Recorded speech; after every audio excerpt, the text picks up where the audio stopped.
Hi guys, and welcome once again to the channel. So in the last video I've painted the metal car and the betrayer, and I am currently working on the plastic version, but this project's gonna take a little bit longer than I was expecting it to do. So what I decided to do in the meantime is to get a palette cleanser, something that I could get really quick. I always have a full stack of miniatures prepared for painting. As you can see right now, there's lots of them. I devote a few days during the month just to glue them and prepare them. Some of them are even based in order for me to get a quick hang on them and start painting without worrying that I'll have to glue them and maybe wait another day. What I have noticed while painting Karn was that I could get a really good result with the airbrush. What I mean by good result is just putting the base color and then extending it with some nice highlights and some nice shadows. And therefore I was looking for a project that I could do mostly with the airbrush, and I found these guys. There's 20 of those miniatures, but if you look closely, most of it is the cloak that they are having on them and some minor details. And this gives me a great opportunity to make like a bulk painting using the airbrush, and I also can do the weapons with the airbrush. And that would probably save me a lot of time, and then I would go for the rest of the details that shouldn't take much of my time. So then strap on guys, get ready, and let us go through painting those goblins.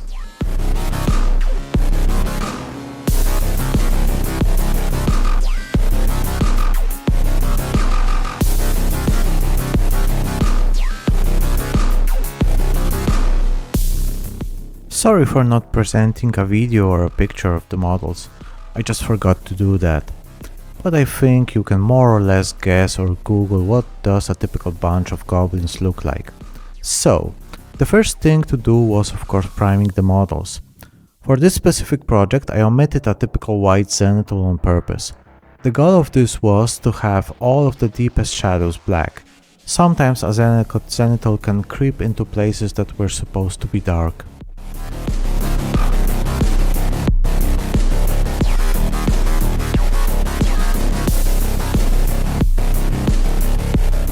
The first proper coat of ink was intentionally put there to just tint the black paint into a different shade. It had almost no real effect, but in the long run it got me a better base for airbrushing brighter shades.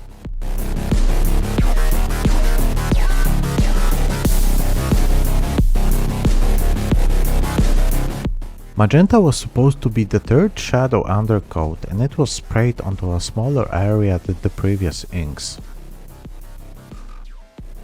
Now came the time for the real hero of the story. The true base color of their coats was supposed to be pink. This demanded a little bit more precision than the previous ones, where I was just spraying a zenithal but onto a smaller area. This time I really had to focus where I want to paint to stick. I was doing it instinctively and not following true light and shadow paths, but it came out pretty nice at the end. At first I thought that yellow would be a good highlight color for pink. Please don't ask me why. Unfortunately it didn't come out good, but it was just a thin layer so I could paint over it. And after doing this I went instead with just mixing some white into the previous paint and doing an even smaller highlight than previously.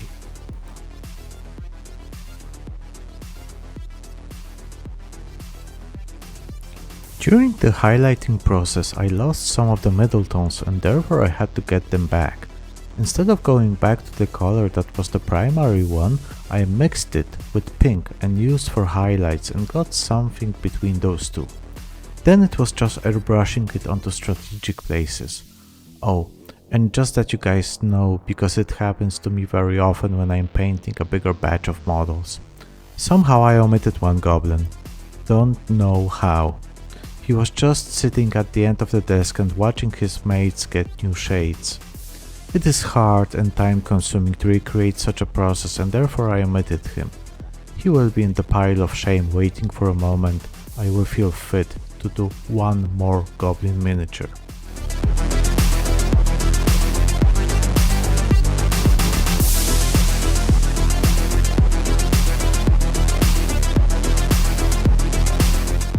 The cloaks were all done. Of course, apart from the one model, but let's not talk about the grey guy. The next step was to boost the contrast by doing some edge highlights. This took some time, but was definitely worth it. Normally I try to omit white paint for edge highlights, but here it was just the right one.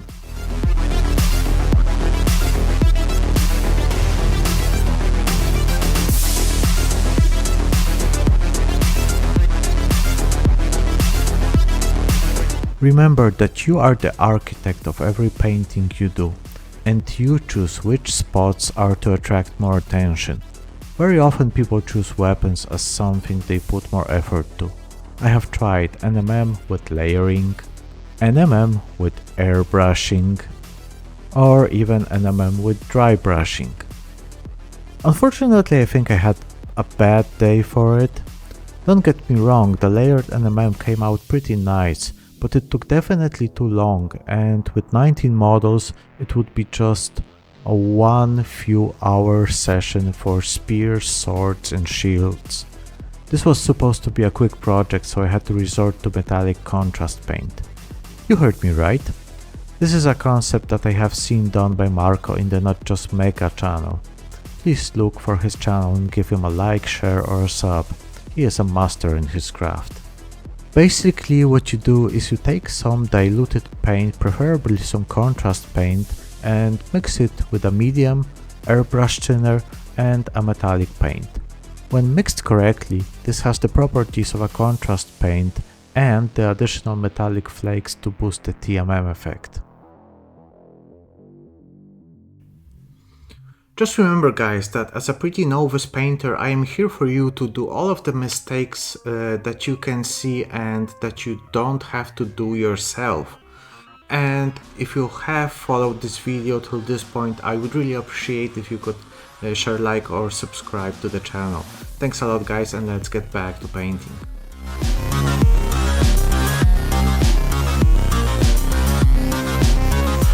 Now I'm gonna try something, but I really need you guys to let me know in the comments if it works. My normal monotonous voice is putting even me to sleep when I listen to it, so for the rest of the video I will try to speak a bit faster and more lively, and let's see how it comes out. But getting back to the topic at hand, I really should totally omit using washes or just teach myself on how to use them properly. An overall coat of Nuln oil is almost never a good idea, and it left very big coffee stains on the blades of the weapons. Fortunately, not so much on the shields, but it tilted the color a lot.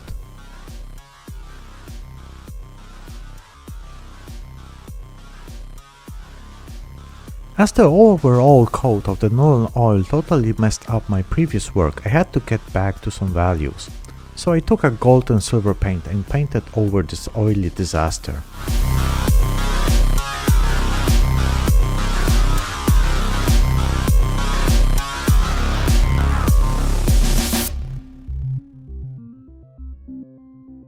Alright, now the small details on the cloaks and the shoes. Those are definitely not any points of focus, and neither they should be. As you will see in some time, the shoes will be almost totally covered by grass. Those elements don't need any attention and therefore will only get a one coat of contrast paint. This will give me a shade and one highlight. That's good enough.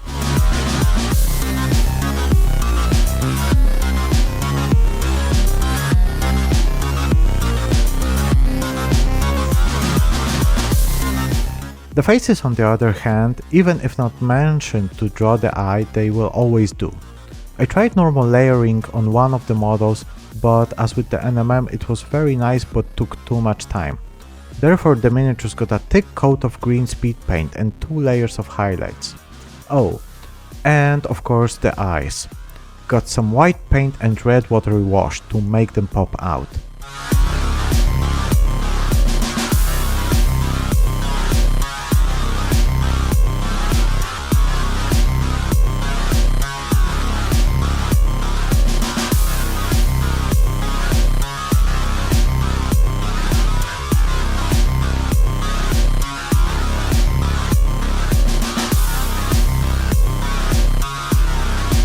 The models were ready at this point. I took a dry brush and just used it to stipple some of the paint I already had on my palette. Afterwards it was just gluing the grass tufts and some grass. The last fine touch was painting the rims black and the project was ready.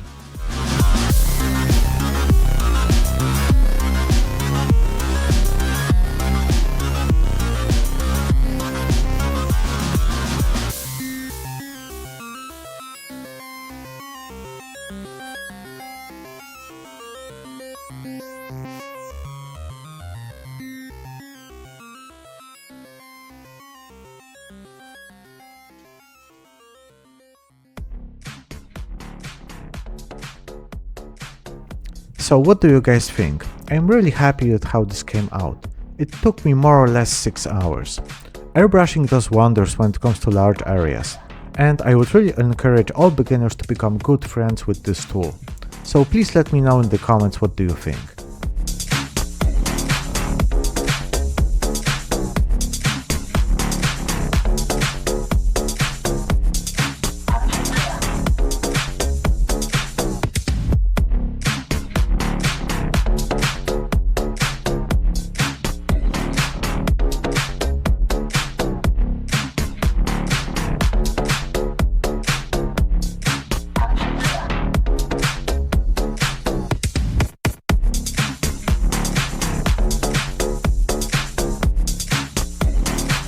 And don't forget to share, like and subscribe, and see you in the next video.